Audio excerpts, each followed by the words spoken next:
Hello friends, আজ আমরা ভারতের রাষ্ট্রপতি নিয়ে কয়েকটি আলোচনা করতে চলেছি, কয়েকটি প্রশ্ন নিয়ে। তো বেশি কথা না বলে শুরু করা যাক। প্রথম প্রশ্ন, ভারতের প্রথম অস্থায়ী রাষ্ট্রপতি কে ছিলেন?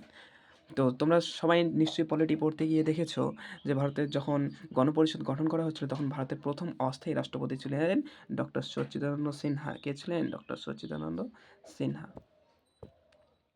এই যে উত্তর ডক্টর সচ্চিদানন্দ সিনহা। ডক্টর সচ্চিদানন্দ সিনহা ছিলেন ভারতের প্রথম অস্থায়ী রাষ্ট্রপতি। তার কার্যকাল ছিল 1946-এর 9 ডিসেম্বর থেকে 1946-এর 11 ডিসেম্বর পর্যন্ত। দ্বিতীয় প্রশ্ন আমরা দেখি, ভারতের প্রথম উপরাষ্ট্রপতি কে ছিলেন? ভারতের প্রথম উপরাষ্ট্রপতি ছিলেন ডক্টর সর্বপল্লী রাধাকৃষ্ণন। ভারতের প্রথম উপরাষ্ট্রপতি ছিলেন ডক্টর সর্বপল্লী রাধাকৃষ্ণন। চলো উত্তরটা আমরা মিলিয়ে দেখি। ডক্টর সর্বপল্লী রাধাকৃষ্ণন। ডক্টর সর্বপল্লী রাধাকৃষ্ণন ভারতের দ্বিতীয় রাষ্ট্রপতি ছিলেন। ডক্টর সর্বপল্লী রাধাকৃষ্ণনের সময় সমসাময়িক রাষ্ট্রপতি কে ছিলেন? ডক্টর রাজেন্দ্র প্রসাদ। তার কার্যকাল ছিল 26শে জানুয়ারি 1950 থেকে 13ই মে 1962 পর্যন্ত ডক্টর সর্বপল্লী রাধাকৃষ্ণনের কার্যকাল ছিল। ঠিক আছে।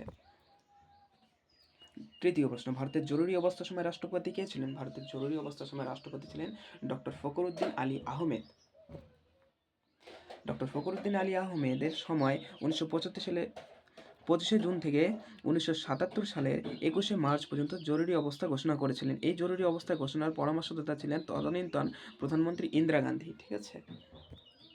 দ্বিতীয় প্রশ্ন, কোন রাষ্ট্রপতিকে মিসাইল ম্যান অফ ইন্ডিয়া বলা হয়?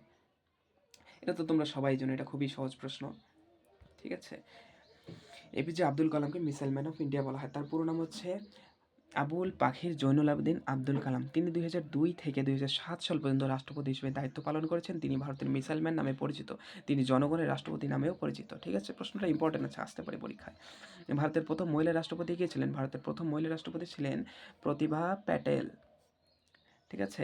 প্রতিভা দেবী সিংহ পাটিল ভারতের প্রথম নির্বাচিত মহিলা রাষ্ট্রপতি। তিনি স্বাধীনতার পর ভারতের 12তম রাষ্ট্রপতি নির্বাচিত হন। তার বয়স ছিল 72 বছর। এর আগে তিনি ভারতের রাজস্থান প্রদেশের গভর্নর হিসেবে দায়িত্ব পালন করেছেন। তো তোমাদের একটা প্রশ্ন দেওয়া হলো, এটা তোমরা নিশ্চয়ই কমেন্টে জানাবে, ভারতের বর্তমান রাষ্ট্রপতিকে। ঠিক আছে, এটা তোমাদের কমেন্টে দেওয়া হলো, তোমরা নিশ্চয়ই কিন্তু জানাবে।